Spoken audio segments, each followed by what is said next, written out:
Kita minum coklat dulu. Selamat sore pemirsa semua, kembali ke channel pengacara Tony yang selalu mengedukasi hukum terhadap masyarakat dan memberikan pencerahan hukum terhadap masyarakat, juga membahas isu-isu terkini dikupas secara hukum. Pemirsa, Ivan Sugianto, pelaku dugaan tindak pidana kekerasan terhadap anak di SMA Gloria Surabaya, sudah ditangkap. Namun publik di media sosial masih menyerukan, masih mengomentari, meminta agar selain Ivan Sugianto, yaitu orang yang memakai kaos merah, agar segera ditangkap. Banyak sekali komentar-komentar di media sosial. Tangkap itu orang yang memakai kaos merah. Tangkap, jangan lolos. Nah, seharusnya aparat kepolisian menyikapi hal ini. Dan seharusnya aparat kepolisian jika melihat ada tindak pidana yang dilakukan oleh orang yang memakai kaos merah, berikan pemahaman kepada publik bahwa orang yang dirugikannya itu harus melaporkan gitu ke kepolisian. Itu harusnya. Tapi tidak apa-apa. Biar saya yang memberikan penjelasan hukum kepada masyarakat supaya masyarakat paham. Jadi, sebelum saya bahas pasal apa yang bisa dikenakan terhadap orang yang memakai kaos merah ini, kita saksikan videonya. Apa? Ya, ini minta maaf. Minta maaf? Minta maaf dan minta maaf. Sujud? Sujud dan sujud. Sudah enggak apa-apa dan sujud. Sujud dan enggak apa-apa. Sudah, yuk biar selesai. Mendorong. Mendorong. Gonggong dan apa? Biarin. Biarin Pak, biarin. Ini siapa? Ini siapa? Ini siapa? Sudah ikut mereka yang dia orang tua yang orang tua. Enggak usah. Biarin dan. Salahnya kan sebentar. Ngomong dari temannya Pak. Mendorong. Jangan. Jangan. Oh sorry. Jangan. Maaf. Memang anak. Tolong kita kenapa kau bilang kita cari sensor siapa nih sensor yang terregistrasi itu anakmu anjing. Sudah Pak.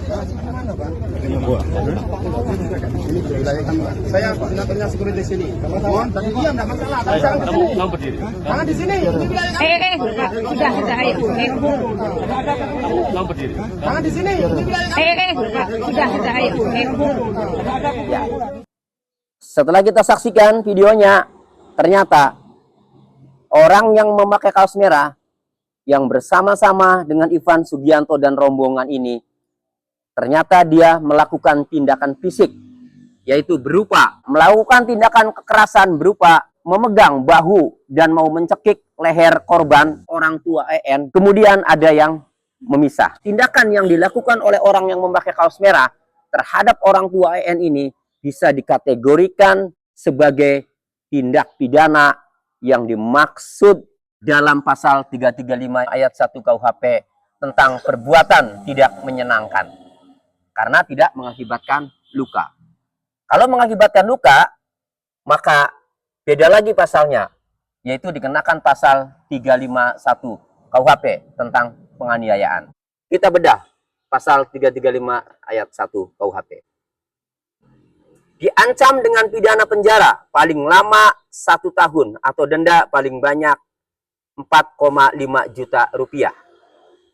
Barang siapa secara melawan hukum memaksa orang lain supaya melakukan, tidak melakukan, atau membiarkan sesuatu dengan memakai kekerasan atau dengan memakai ancaman kekerasan baik terhadap orang itu sendiri maupun orang lain, supaya dapat dituntut dengan pasal 335 ayat 1 KUHP ini, maka pelaku harus melakukan tindakan fisik. Tetapi tindakan fisik itu tidak mengakibatkan luka. Karena kalau mengakibatkan luka, bisa dikenakan pasal 351 ayat 1 tentang penganiayaan. Dulu sebelum dianulir oleh Mahkamah Konstitusi, pasal 335 ayat 1 itu diterapkan terhadap orang yang melakukan tindak pidana berupa misalnya mengatakan si A gendut. Nah, itu kadang bisa dilaporkan dengan pasal 335 ayat 1 KUHP. Si B botak. itu juga bisa dilaporkan dengan pasal 335 ayat 1 KUHP.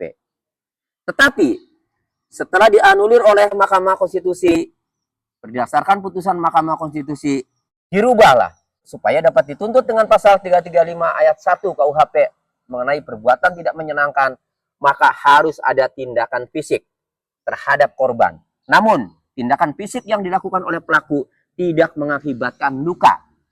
Itu. Yang dilakukan oleh orang yang memakai kaos merah ini ada tindakan fisik, yaitu tindakan kekerasan, yaitu berupa kekerasan, memegang bahu sampai mau leher. Nah, maksud dari orang yang memakai kaos merah melakukan tindakan memiting leher korban, mau memiting leher orang tua EN ini, tentu agar orang tua EN ini jangan melawan terhadap Ivan. Karena bosnya ini lagi menyuruh EN siswa, di mana orang tuanya berusaha untuk mencegah. Namun kemudian dia yang sebagai centengnya Ivan Sugianto merasa sok jagoan, ya, langsung melakukan tindakan fisik, ya, seperti mencegah. Ya, kalau dikatakan itu, ya, mungkin sudah diam aja, jangan melawan bos saya. Seperti itulah kalau mungkin mau dikatakan. Hanya saja berupa tindakan fisik. Yang dilakukan ini adalah kekerasan yang mengakibatkan orang tidak nyaman. Sehingga pelaku bisa dikenakan dengan pasal 335 ayat 1 KUHP mengenai perbuatan tidak menyenangkan dengan ancaman pidana penjara paling lama 1 tahun dan denda paling banyak Rp4.500.000. Lalu, bagaimana supaya orang yang memakai kaos merah itu diproses secara hukum? Supaya orang yang memakai kaos merah yang diduga melakukan perbuatan tidak menyenangkan terhadap orang tua EN diproses secara hukum, maka korbannya harus melaporkan tindak pidana perbuatan tidak menyenangkan ini ke kepolisian. Siapa korbannya? Korbannya adalah orang tua EN. Kenapa harus orang tua EN? Dan kenapa korbannya harus melaporkan dulu? Karena pasal 335 KUHP tentang perbuatan tidak menyenangkan ini adalah delik aduan. Di mana delik aduan adalah pelaku tindak pidana hanya dapat dituntut ketika orang yang dirugikannya ini melaporkan ke aparat penegak hukum. Itu. Jadi, supaya orang yang memakai kaos merah yang diduga melakukan tindak pidana perbuatan tidak menyenangkan diproses secara hukum, maka orang tua siswa, orang tua EN ini harus melaporkan ke Polrestabes Surabaya dengan pasal 335 ayat 1 KUHP tentang perbuatan tidak menyenangkan. Pasti diproses, dan saya yakin orang yang memakai kaos merah ini memenuhi unsur pidana. Pasal 335 ayat 1 KUHP mengenai perbuatan tidak menyenangkan dengan ancaman pidana penjara paling lama 1 tahun dan denda paling banyak Rp4,5 juta. Demikian, semoga bermanfaat.